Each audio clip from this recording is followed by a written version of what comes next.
Bonsoir tout le monde. Aujourd'hui, on va traiter la poésie. Définition.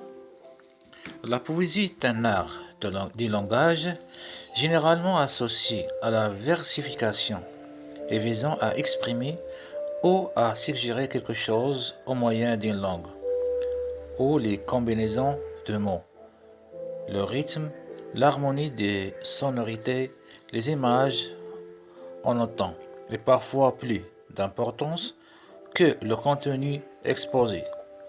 Le poème peut être en vers et en prose. Le terme poésie associe un genre dont les caractéristiques sont bien définies des thèmes d'inspiration. Une forme de poème est un système propre à une école ou à un individu. Genre poétique. La poésie épique, représentée dès la plus haute antiquité.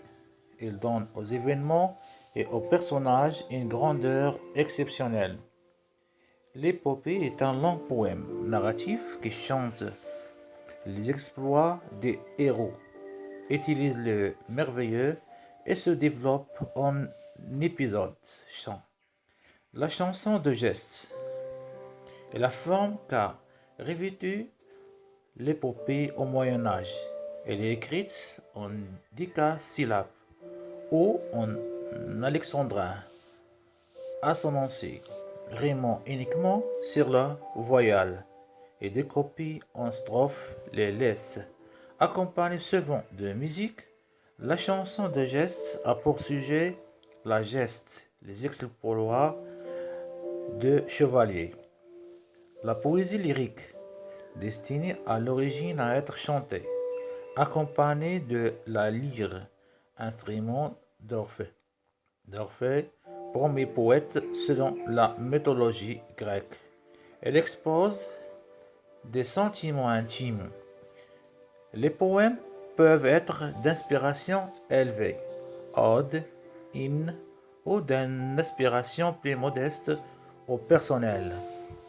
Une forme de la poésie lyrique peut s'attacher à avancer les charmes de la vie champêtre et des travaux agricoles.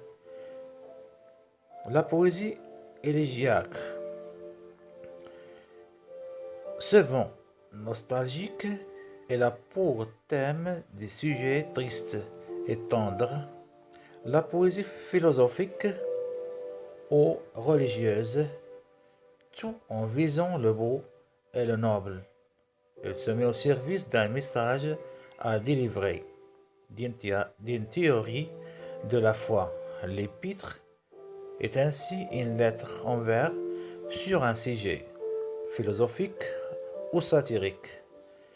La poésie didactique, elle est utilisée par l'écrivain pour transmettre un enseignement moral.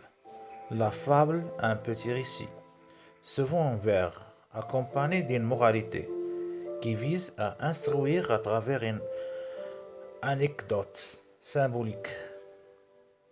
La poésie satirique, elle attaque ou ridiculise une personne, soit pour elle-même, soit en tant que représentante d'une catégorie d'individus. Le calligramme, c'est un poème dont la disposition des mots forme un dessin qui illustre le son des textes ou le sens des textes pratiqués dès l'Antiquité et repris par Rabelais, 16e siècle. Le calligramme conquiert ses lettres de noblesse au XXe siècle avec Guillaume Apollinaire. La poésie moderne, à la fin du XIXe siècle, on a cherché à affranchir la poésie des règles traditionnelles de la versification. Le vers libéré, ou vers libre, se caractérise par un nombre non défini de syllabes et par l'absence de césure ou d'accent fixe. Le vers blanc y ajoute la suppression de la rime. Le poème en prose. La prose peut être poétique.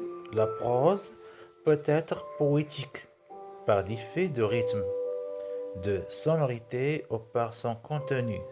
Elle n'est pourtant pas assimilable au poème en prose qui s'affirme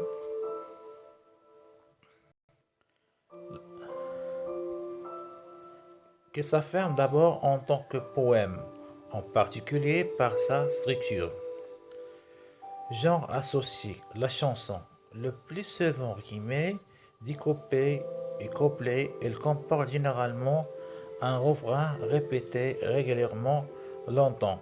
Confondus, le poème et la chanson se sont dissociés à partir du XVIIe siècle. Le nom poème est désormais réservé au texte écrit pour être dit ou lu. Le nom de chanson au texte destiné à être chanté, accompagné de musique. Toutefois, poèmes et chansons gardent de leur origine.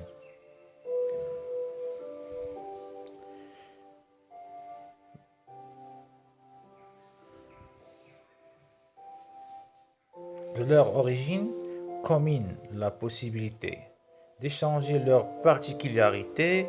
C'est pourquoi le poème peut être mis en musique et chanté et la chanson lue comme un poème. Merci pour votre attention.